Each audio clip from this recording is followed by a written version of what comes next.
Have you seen the Canada 150 logo yet? If you haven't, you likely will over the next 12 months. It's going to be displayed across the country as part of Canada's sesquicentennial. I think that's Latin for let's throw a party for the citizens by squandering their tax dollars. But just take a gander at that logo. A question arises, what the hell is it? I went to the Government of Canada's website for an explanation. Oh, by the way, that's usually a huge fail in the graphic design business if you have to dig up a written explanation to determine what it is you're looking at. Anyway, here's the deal according to the Fabulous Feds. Quote, the logo is composed of a series of diamonds or celebratory gems arranged in the shape of the iconic maple leaf. The four diamonds at the base represent the four original provinces that formed Confederation in 1867. Additional diamonds extend out from the base to create 9 more points, in total representing the 13 provinces and territories, end quote. Of course, why didn't I see that? It's so bloody obvious, isn't it?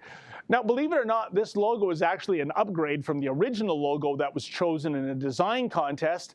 That one featured the same geometric maple leaf, but was multicolored in order to depict, I don't know, diversity or something, because, hey, Canada is indeed a nation of blue, green, orange, and teal-colored people, after all.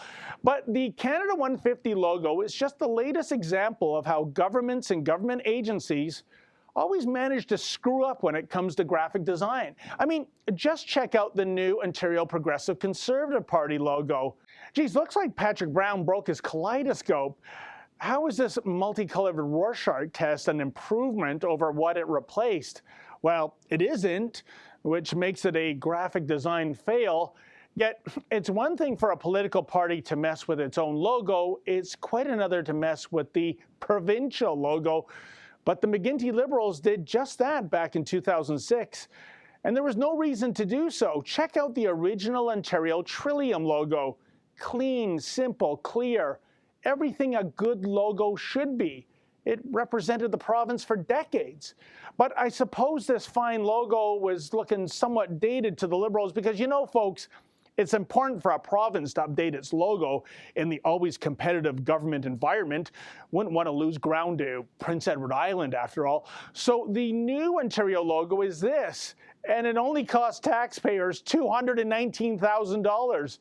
Now, I've stared at this thing closely for several minutes, and I've come to the conclusion that this is an illustration of either 3 guys lounging around in a hot tub, or, and forgive me, but I must speak the truth, it's a vagina. And I'm talking a circa 1975 vagina, you know, before everybody started shaving themselves south of the equator. And bad publicly funded logos, well, they're not just a domestic issue, folks. Remember that ghastly logo for the 2012 London Olympic Games? Don't know about you, but all I see here is a shattered swastika. Finally, check out the perversely comical logo for the state of Vermont pure maple syrup. You know what, folks? I don't think I'm ever putting syrup on my pancakes again. Bottom line, the question arises, why is it that so many governments and government-run agencies screw up so often when it comes to simple logo design? Or maybe it's just a matter of business as usual when one combines the words government and screw up. For the Rebel.media, I'm David the Menzoid Menzies. Like what you just saw? Then click subscribe below and never again miss another Rebel video.